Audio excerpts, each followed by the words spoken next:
Vous allez pouvoir noter ici la synthèse de ce que l'on a abordé au cours de la dernière activité expérimentale, à savoir les notions autour de polarité d'un solvant et de la dissolution de telle ou telle espèce chimique dans un solvant. Quelques rappels du début de ce chapitre concernant cette idée de polarité d'une molécule. On a évoqué les notions d'électronégativité, donc je vous renvoie au petit 3 du grand 1, cohésion des solides, pour reprendre ce petit point. Donc, à l'issue de l'activité expérimentale, nous avons mis en évidence un certain nombre de choses. Tout d'abord, la polarité d'un solvant. Je vous propose de coller ici ce petit organigramme issu de votre manuel qui permet de déterminer la polarité ou non d'un solvant. Donc tout d'abord, il faut essayer d'identifier si le solvant est constitué de molécules contenant uniquement des liaisons carbone-carbone ou carbone-hydrogène. Si c'est le cas, l'électronégativité du carbone d'hydrogène ou la liaison carbone-carbone, l'électronégativité du carbone-hydrogène étant très proche ou les liaisons carbone-carbone n'étant pas polarisées, on a un solvant qui est apolaire. C'est le cas par exemple du cyclohexane C6H12. Si par contre le solvant n'est pas constitué de molécules qui contiennent uniquement des liaisons carbone-carbone ou carbone-hydrogène, donc d'autres atomes, d'autres éléments chimiques, alors on va avoir des liaisons entre deux atomes d'électronégativité différentes et donc possibilité de liaisons polarisées. Il ne suffit pas qu'il existe des liaisons polarisées pour avoir un solvant polaire, il faut aussi que les positions moyennes des charges positives et négatives de cette molécule ne soient pas confondues pour que la molécule et donc que le solvant soit polaire. Donc il va falloir raisonner, c'est ce qui est précisé en dessous, sur le modèle spatial de la molécule. Donc à partir du moment où on a des molécules qui ne sont pas des hydrocarbures, on va s'intéresser à la polarisation des liaisons et à la position des centres de symétrie des charges positives et négatives. Si ces centres de symétrie ne sont pas confondus, alors dans ce cas-là, on a un solvant qui est polaire, c'est le cas par exemple de l'eau. Si par contre les centres de symétrie des charges positives et négatives sont confondus, alors on a un solvant qui est apolaire. C'est le cas de l'exemple du dioxyde de carbone. Je vous propose donc une petite application dans la suite. Vous allez pouvoir réfléchir sur ces quelques molécules puis les coller dans votre cours. Donc la question que je vous pose, c'est pour concernant ces 4 molécules, lesquelles sont polaires, lesquelles sont apolaires. Donc le plus simple est de raisonner sur le cyclohexane, une molécule constituée que de carbone et hydrogène. Si on reprend l'organigramme, on a une molécule apolaire et donc un solvant qui sera apolaire. On va ensuite s'intéresser au dioxyde de carbone. Cette molécule est constituée de carbone, d'un atome de carbone et de 2 atomes d'oxygène. On retrouve donc 2 liaisons polarisées, avec une charge partielle négative sur chacun des atomes d'oxygène, et donc 1 plus 1, 2 charges partielles positives sur l'atome central de carbone.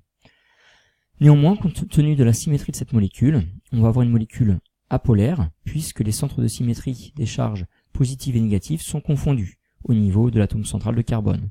Donc molécule apolaire, le solvant, le dioxyde de carbone sera apolaire.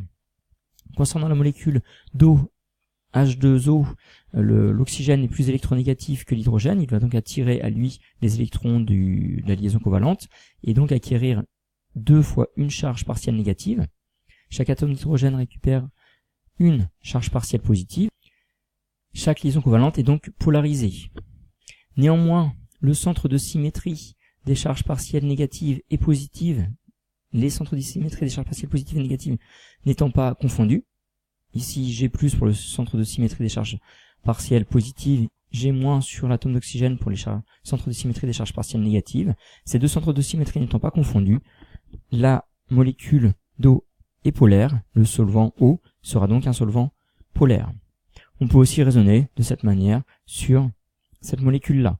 Centre des charges partielles positives ici, centre des charges partielles négatives sur cet atome d'oxygène. Les 2 centres de symétrie des charges partielles négatives et positives ne sont pas confondus. Cette molécule est polaire. Le solvant sera donc polaire. Enfin, petit 3, dissolution d'insoluté. Donc, un certain nombre de choses à retenir. Tout d'abord, les solutés moléculaires polaires sont plus solubles dans les solvants polaires. Donc, pour des solutés moléculaires plus solubles dans les solvants polaires, ça s'explique par la formation de liaisons de Van der Waals et ou de liaisons hydrogène. Donc, De la même manière, les solidités moléculaires apolaires sont plus solubles dans les solvants apolaires. Donc si on s'intéresse à des solidités moléculaires, on pourrait dire qui se ressemblent s'assemblent. Les solidités moléculaires polaires solubles dans les solvants polaires, solidités apolaires solubles dans les solvants apolaires. Concernant les solides ioniques, les solides ioniques sont solubles, eux, dans les solvants polaires. Et dernière chose très importante, donc lorsque l'on écrira l'équation de dissolution d'un soluté, cette équation de réaction de dissolution devra rendre compte de la conservation des charges électriques et des éléments chimiques. Concernant la dissolution d'un solide ionique, le mécanisme est résumé sur une petite animation. Donc on a ici un cristal, les molécules d'eau qui s'approchent de ce cristal, et si on pouvait voir ce qui se passait, on pourrait voir ce type de situation. Les molécules d'eau viennent disloquer le cristal ionique, de par les charges des ions engagés dans le cristal et du caractère polaire du solvant eau. Et si on regarde un petit peu plus près, les molécules d'eau ne s'orientent pas n'importe comment, elles vont venir entourer les ions. On parle alors de solvatation ou d'hydratation dans le cas où le solvant est l'eau. Dans le cas d'un ion chargé négativement, ce sont les atomes d'hydrogène qui ont une charge partielle positive qui vont se rapprocher de l'eau. Les atomes d'oxygène vont partir vers l'extérieur. Dans le cas d'un ion qui serait chargé, lui, positivement, c'est l'atome d'oxygène qui a des charges partielles négatives qui va s'approcher de cet ion. Donc le mécanisme de la dissolution peut être résumé en 3 étapes que vous avez résumées ici.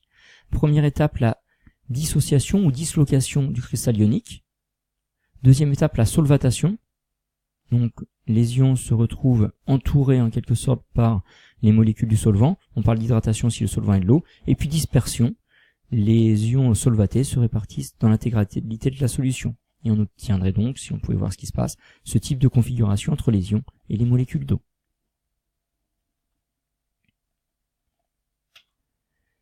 Vous pourrez donc, après avoir appris votre cours, trouver des détails, des explications plus complètes dans votre manuel, pages 167 et 168.